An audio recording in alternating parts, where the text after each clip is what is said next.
Hey guys, this is Rim Jainer, bringing another cast to you guys. This is on the map Scrap Station, one of my favorite Zerg maps to be playing on. And I'll be facing against Ryu, the Red Terran, in the lower position. There we go.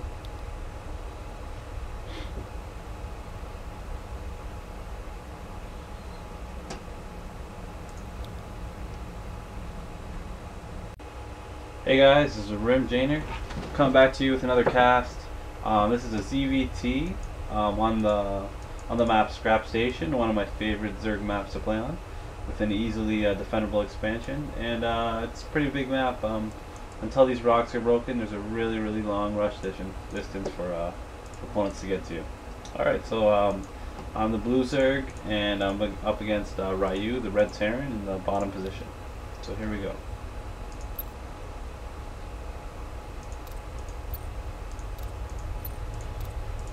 APM is a pretty cool thing to check out.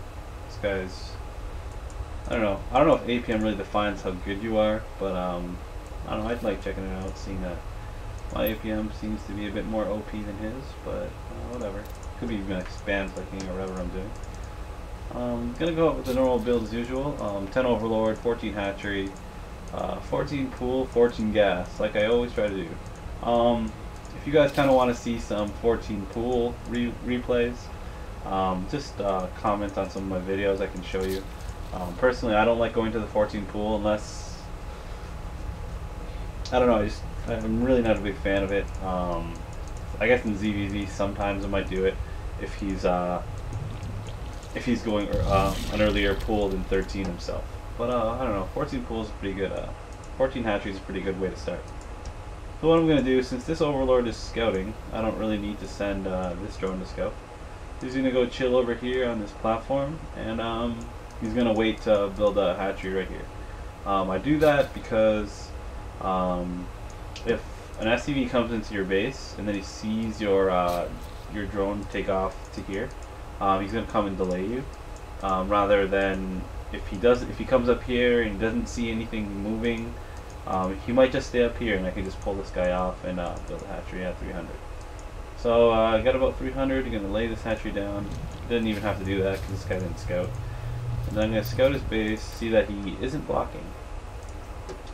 I don't know. I don't agree with not blocking. Maybe he will. He believes he's eventually gonna block down here. But against a Zerg player, blocking really just makes that much of a difference. I think, like, between winning and losing. And possibly later in the game we can see that how that works. But yeah, he blocked. He's going with one gas into orbital, so nothing too crazy. But when you do see the one gas early, just with one racks, you can expect either, unless you go roaches, he's not gonna go marauders, but you can expect him to throw up a factory at his first 100 gas. So let's see what he's gonna do. He's gonna double gas here, so he's most likely gonna throw up a factory as soon as that's done. I should be getting gas right now, but I forgot for whatever reason.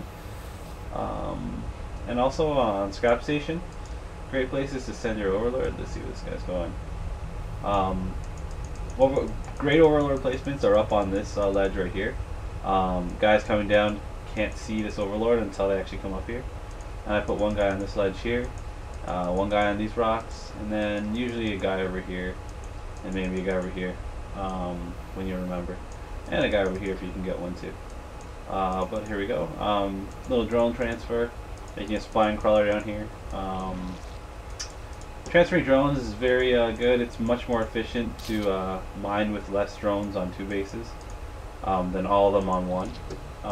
When you do have two bases, that is. So just transfer about 4 or 5 drones. Don't need to transfer too many, just because these drones are very vulnerable compared to these ones. See, he's throwing up a factory here. I'm going to throw down 2 spines, because this map, until I get my creep to here, I'm going to need 1 spine up there and 1 spine down here. Since there's no aggression, I got these Overlords here.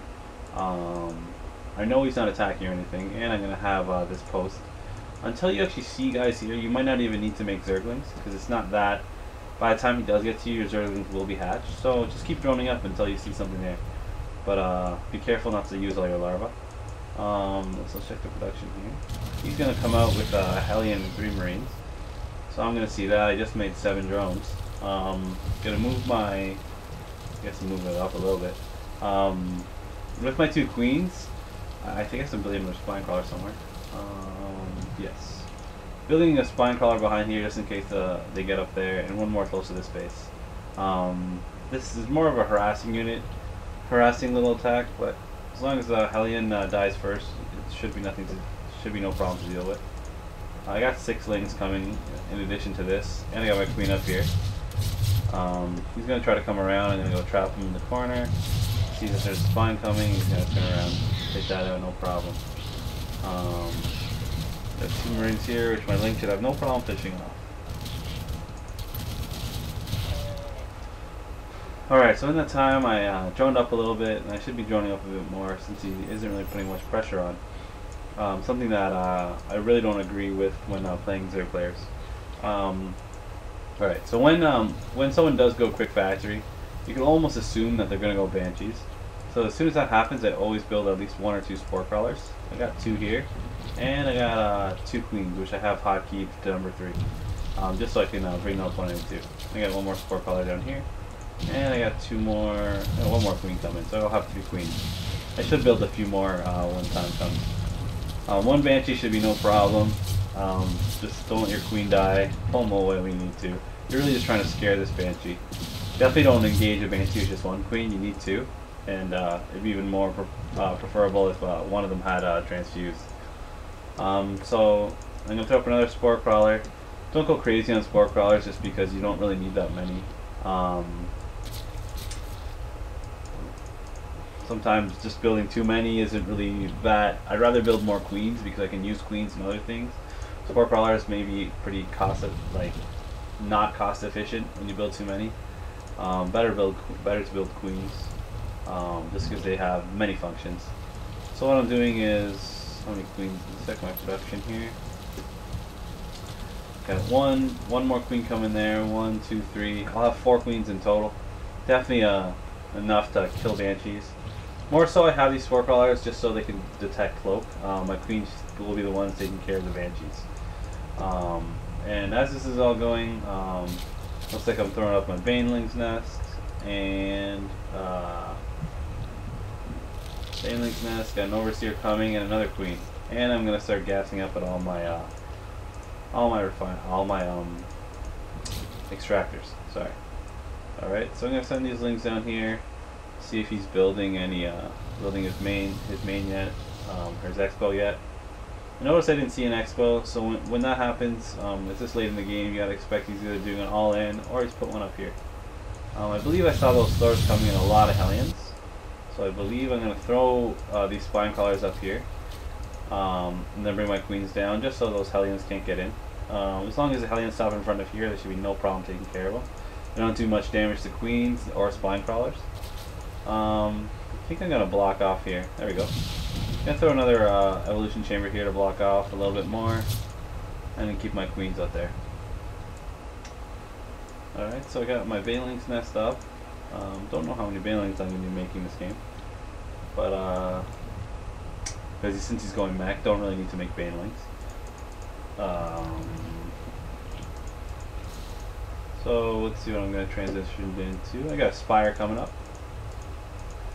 And I believe I got +1 armor. +1 armor is very good against mech just because it gives your Zerglings another shot against tanks.